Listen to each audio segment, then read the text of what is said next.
Welcome to Coffee with the Sarlos. We are your hosts of the show, Karen and Kelly Sarlo. Whether you're struggling with grief or you just need answers, we connect you with spirit to find relief, clarity, and direction in life. We can help you move forward. Hi, Kelly. Good morning. How's your morning going? Rushed, but good. Yours? Pretty good. Good. Not rushed. Good. How'd you sleep? Oh, normally. I don't know. I got up a couple times. What's 35 normal? I peed once. I have to wake up to roll over. That was twice. But I slept soundly in between 3 wake-ups. Oh. You? I think I slept about the same as you at 62 years old. So either I'm old or you're young. I'm not certain. I have a story for you today, and our client's name is Lita. Lita is over Zoom, and I can see that she's sitting at a dining room table. So you've named her Lita. Oh, yes. Yes, I've named her Lita. That is not her real name. Okay. So Lita's over Zoom, and I can see she's sitting at a kitchen table because I can see a fridge behind her, and I can see part of the table, and her sitting down. And that whatever device is just sitting on the table and that she's facing into another room, but I don't know what room it is. And at the beginning of the session, after consent, she says to me, I'm just going to pick open, because part of consent is saying, how do you want your session to be? Do you want to be in complete control and pick your services? Number one. Number two, do you want an open session where the guides come in and they make all of the choices how your session's going to run? And number three, where you have a combination of both, where you might ask questions and direct it, and there might be periods of time during a session where you can say, what do the guides want to share with me that is on their agenda and not on my agenda? And so Lita says to me, I'm just going with open. She says, you can, whatever you get is fine. And I hear a man's voice saying, oh, no, she doesn't. Oh, no. She knows exactly what she wants.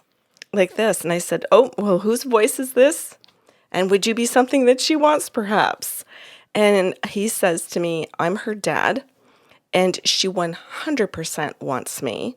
And she doesn't just want an open session. She wants medium. She wants to talk to me. And that's the only reason that she's calling you. Like, this is very specific, but very typical of what Lita does. And he says, and it's all my fault. He said her behavior is entirely on the way that I raised her and the things that I did to create her beliefs and her fears. And as a consequence of that, these behaviors that you're seeing today. So he says, Karen, he says, I want you to start by saying that I'm here and that I'm saying this to you. So can you repeat what I just said and what I just did to you, to her, please? And I said, yeah, sure, I can do that. So I said, Lita, I said, your dad is here and he's saying there's no way you want an open session. And she goes, well, maybe. And I said, no, I said, you don't want past lives. You don't want a medical intuitive reading. And she goes, well, maybe I do. And I said, no. I said, because there's no medical issue that you're actually asking about. You're healthy. And she goes, yeah, I'm healthy. Like this. And he says to me, as she's doing this, he goes, this behavior that you're seeing, Karen, this isn't her fault. He says, this is as a result of how I treated her right from the time she was such a tiny little kid. She doesn't know where to go. She's always in attack or always in complete avoidance. And those are her only 2 strategies. She has no other ones. And she does not believe or wants to go to therapy. She doesn't think that anybody can help her like out of this. And she thinks this is just her life. And that other people have to figure out how to manage their relationships with her. So if she's going to attack back, then she just sort of expects that they have to put up with that. But she picks who she's going to attack. Much like me, she picks people who she knows that she can attack and that they're going to have to tolerate it to some degree. Karen's talking about Lita's father. Yes. Sounded like you said much like me. Like Oh, Karen. oh, I see what you're saying. Yeah, thanks, Kelly. Yes, that's right.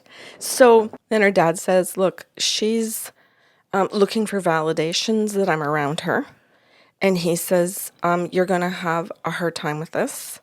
Karen, trying to confirm it, he says, let me explain what's going on first. So he says, she picks very average things that a lot of people look for validations when somebody dies. She picks butterflies. She picks dragonflies. She picks a crow. She picks a feather. So he tells me the 4 things that I find are the most common. And dimes. Oh, yes, Kelly. But he didn't say that, but you're correct. But he picks those 4 and he says, so she picks those things and says, Dad, give me a sign that you're around. And he says, and I do. He says, I give her the feather. I give her the crow. I give her the butterfly, the dragonfly. She changes it. I give her the next one. Or she misses it. Somebody points it out to her and she completely dismisses it. And he says, and then she doesn't even appreciate it. She'll just sort of look at it and go, well, no. And she moves on to something else. So, well, even if I do give her the butterfly and she sees it right in front of her, she'll just be like, well, no, that's not Dad. So let's try a dragonfly next. And he says she does that because of the way I treated her as a kid. He said, I did things like I denied her reality constantly. He said, if she said, Your eyes look green today? yeah, no, they don't. No, they don't look green. They look blue. You know my eyes are blue. Like he does anything that's contrary, anything that's argumentative, so that she's constantly in a state of, well, I can't accept anything, so I have to move to the next thing. And I have to move to it really fast or this is going to blow up. And if it blows up, like this is just not going to be good for me, for Lita. So I have to move really fast.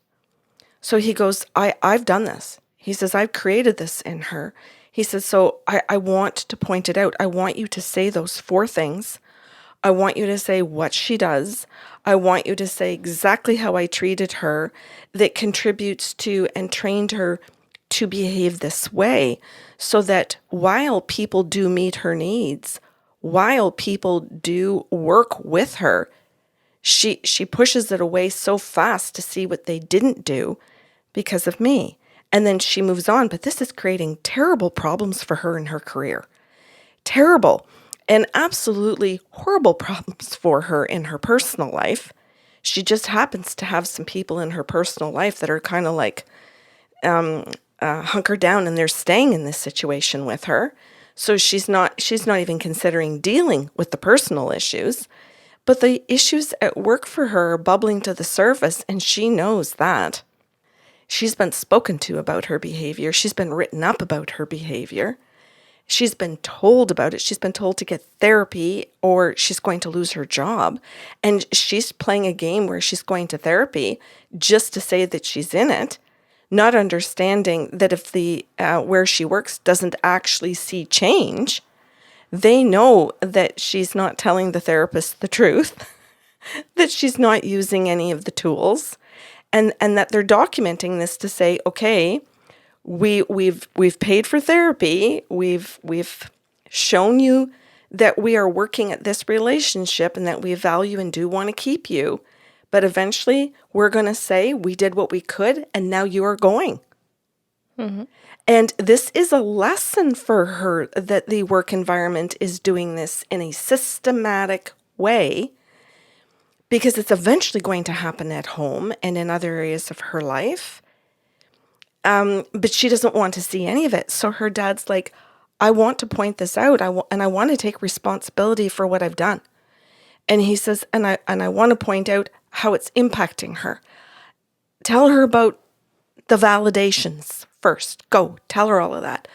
So I did. I said, Lita, and I told her what he said about, the 4 different things. And she sat and looked at me and she went, and just kind of like shifts her eyes, doesn't say anything. And he goes, this is her and freezing. This is her where she's caught in something and she's just not going to answer you. She's just going to do something with her eyes. She just sort of will do things with her hair. She'll do a couple of things that she thinks are actions. And he goes, please point out what she thinks is an action instead of actually taking a healthy action. And I said, oh, okay. So I said, oh, Lita, I said, your dad is pointing out that you will play with your hair, you will do something, you will move your eyes, and you think that's an action, but it's literally like you're frozen. You don't really know what to do. So these small little things that you do, twirling your hair with your finger, shifting your eyes, you think is an action. What do you mean by that? Do you mean like a response? Yeah. Oh. But she literally thinks that she's doing something, and now I've distracted them with like this hair twirling, this shifting of my eyes, and now I can continue doing what I'm doing. So there's this impasse between the two of us, and I really don't know what to do with it. Yeah, I'm going to honestly say it's awkward for me because she's doing what she normally does in conversation, and it typically moves on from that point. And it's not because I'm not in a conversation with her in that regard. I'm channeling for her. So it's so different and it's so weird. So then I just sit there and her dad comes in and says to me, I'm going to move on. He says, I'm not going to do this. I just want to move to the next thing that I want to deal with today. And he says, I'm here with her daughter. And I said, what? And he goes, I'm here with her daughter, and I need to be specific. You're going to ask me the question. I know what you're going to ask me. Her daughter is a miscarriage. She suspects that the miscarriage was a female. She doesn't know it for a fact. It's a suspicion. It's what she refers to when her and her husband talk about it, that it's a female, so they say her. And her other daughter is sitting across the table behind the laptop in front of you. Remote view her, Karen. And I'm like, well, hold up a second. He goes, no, go ahead. You can remote view her. And instantly I see almost like a mirror image of my client because her daughter looks so much like her, has the same haircut, the same hair color, the same freckles. Like she looks so much like her mom. And her mom looks so young that they really do look like sisters to me. So that part's super easy. And her dad says to me, her daughter's writing on a piece of paper. It's just paper and it's a pencil. It's you're going to need that. That's going to be important at some time. So I said, okay, so what's on the paper then? And he goes, all of the questions that she's been wanting to ask me. And I said, so her daughter is sitting on the other side of the laptop. Yep, she's ticking off the things that I'm covering and to see if I'm going to answer the questions. So her daughter's on the other side. Testing. Yeah. And he says, so I'm telling you that. And he says, and I'm really sorry. He says, because as I'm saying this to you, if you end up doing a podcast on this at some point, this is going to make it sticky for you because your listeners might go, oh, I'm going to do it too. Mm-hmm. I'm going to call too. I'm going to be one of those assholes.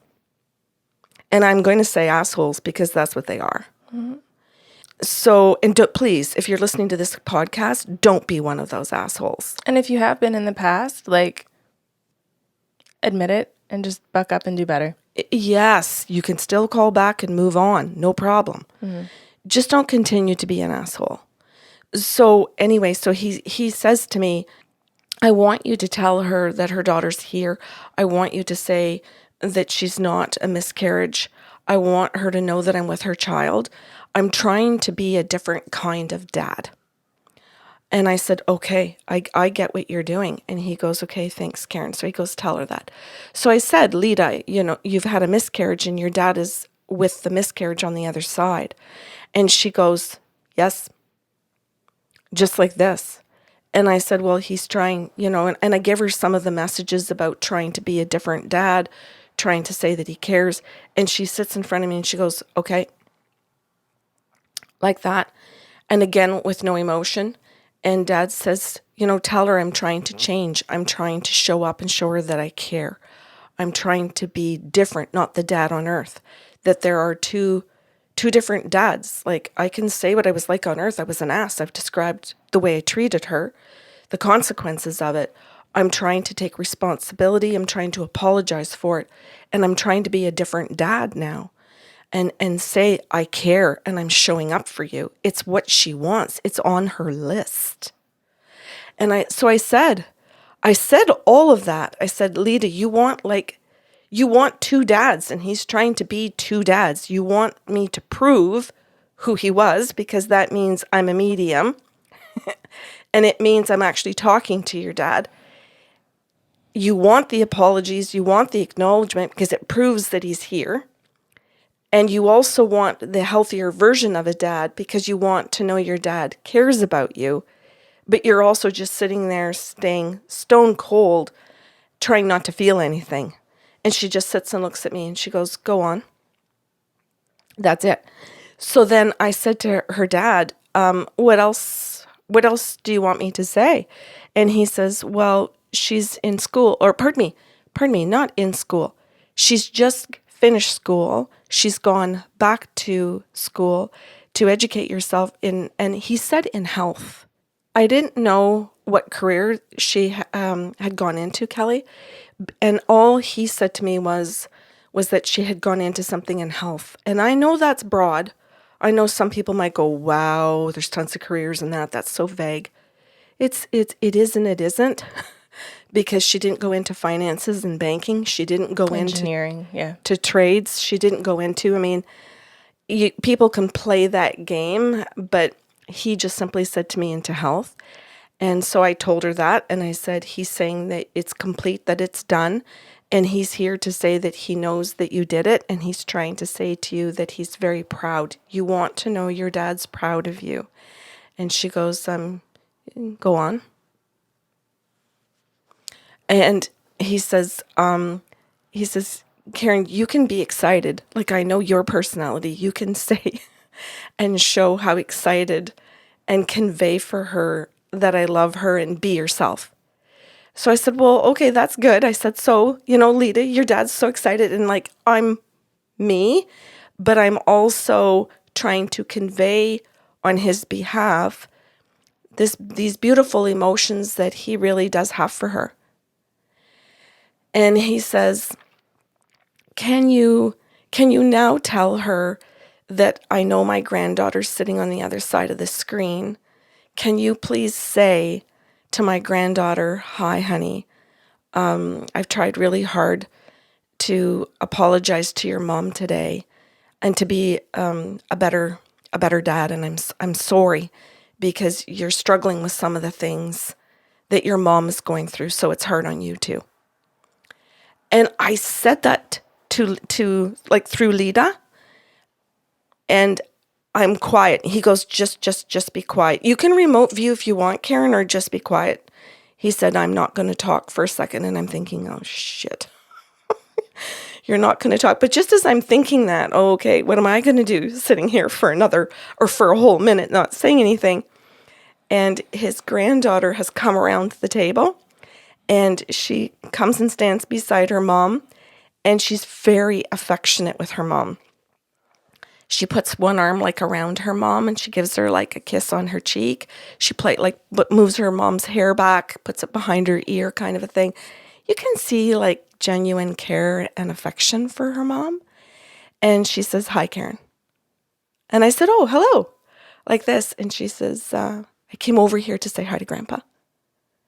And she says, and I want to say thanks to Grandpa for coming in and being healthier today.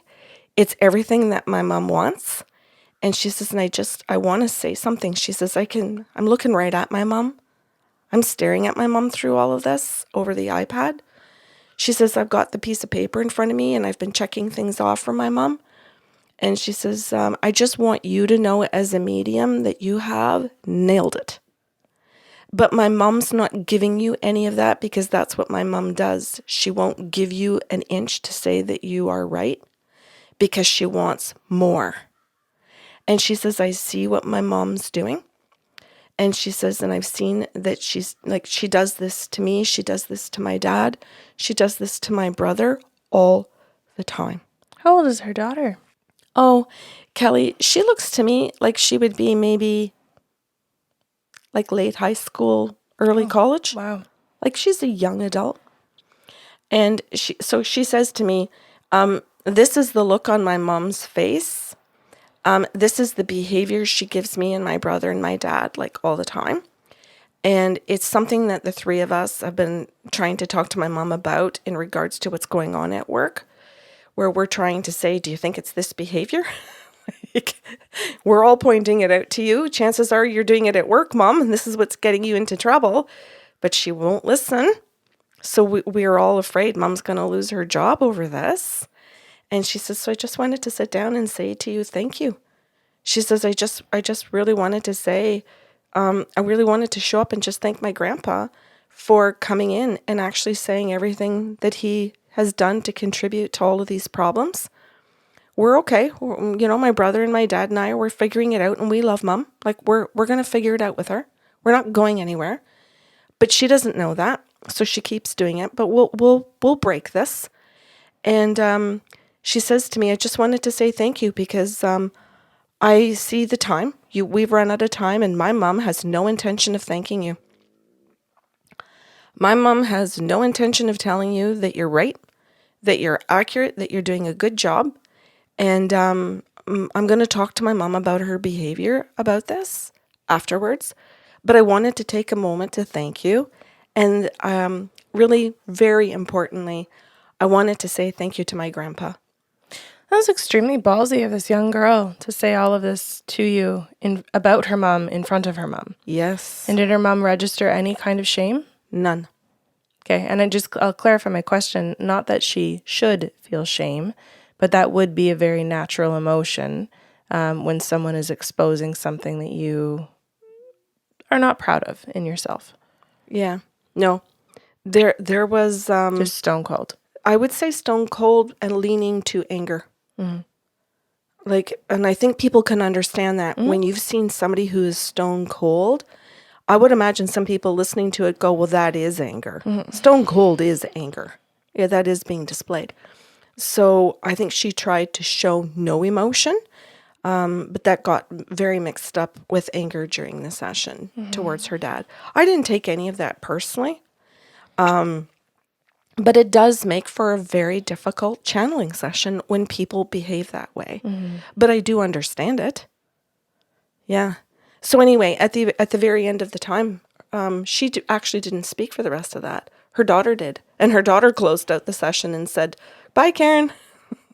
Right. And her mom just sat there just kind of looking at the screen and really not saying anything until her daughter hit end and Zoom call.